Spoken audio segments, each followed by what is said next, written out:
राजकिशोर, पहले ये जो अनुराग कह रहे हैं इसमें दम है क्या?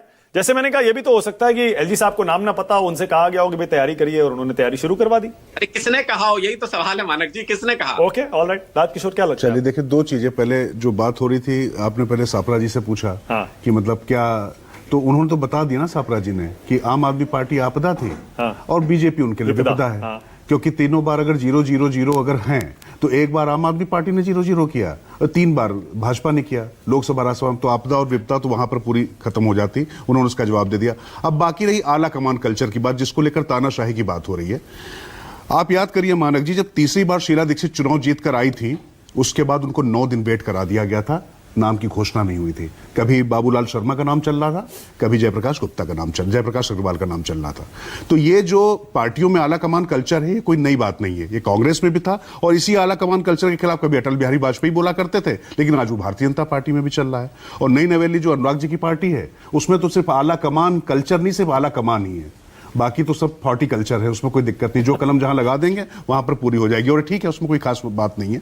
अब जो बात अनुराग जी पूछ रहे हैं, तकनीकी तौर पर इसको मेरे ख्याल से चेक करना चाहिए क्या चीजें हैं। लेकिन मुझे याद आता है कि जिस समय योगी आदित्यनाथ को भी उत्तर प्रदेश में जब अखिलेश की सरकार गई, तो राजभवन को उस समय योगी बनेंगे या नहीं बनेंगे नहीं पता था। लेकिन उसके बाद भारतीय जनता पार्टी की तरफ से एक वो लेटर चला गया था राज्यपाल को कि भाई ऐसा है तो हो जाएगा। तो अब ये तकनीकी जो चीजें हैं, इसमें मेरे ख्याल से इसको चेक करना चाहिए। वो अच्छा, दूसरी चीज और बताइए जी, ये मोदी और शाह की जोड़ी अक्सर ऐसा डार्क हॉर्स क्यों निकाल कर लाती है? भाई स्टैब्लिश जो चेहरे होते हैं, जिनकी चर्चा सबसे ज्यादा हो, हैवी वेट हो, वो क्यों रेस से बाहर हो जाते हैं हर बार?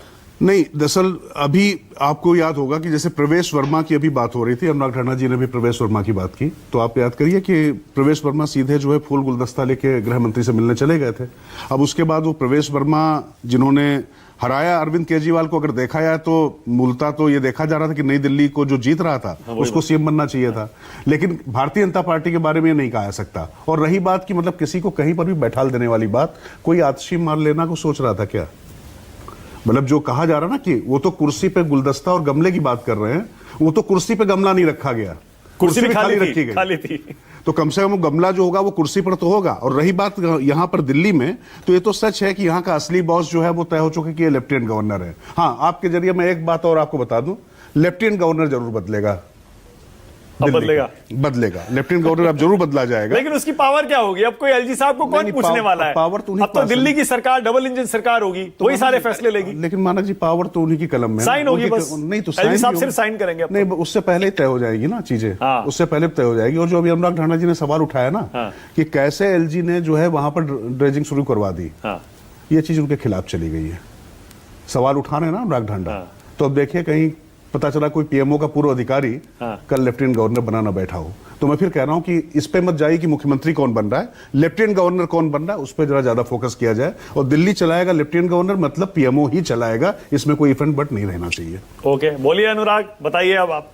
नहीं, मैं बिल्कुल सहमत हूं राजकिशोर जी की बात से कि दिल्ली को इनका बहुत पुराना सपना है, अमित शाह जी का, नरेंद्र मोदी जी का, कि दिल्ली को कैसे कंट्रोल किया जाए, दिल्ली में अपनी हुकूमत कैसे चलाई जाए। तो दिल्ली के किसी चुने हुए प्रतिनिधि के हाथ में पावर दे देंगे, ऐसा बिल्कुल मुझे लगता नहीं है। ये एलजी के जरिए गृह मंत्रालय, होम मिनिस्ट्री, अमित शाह जी दिल्ली को चलाने वाले हैं।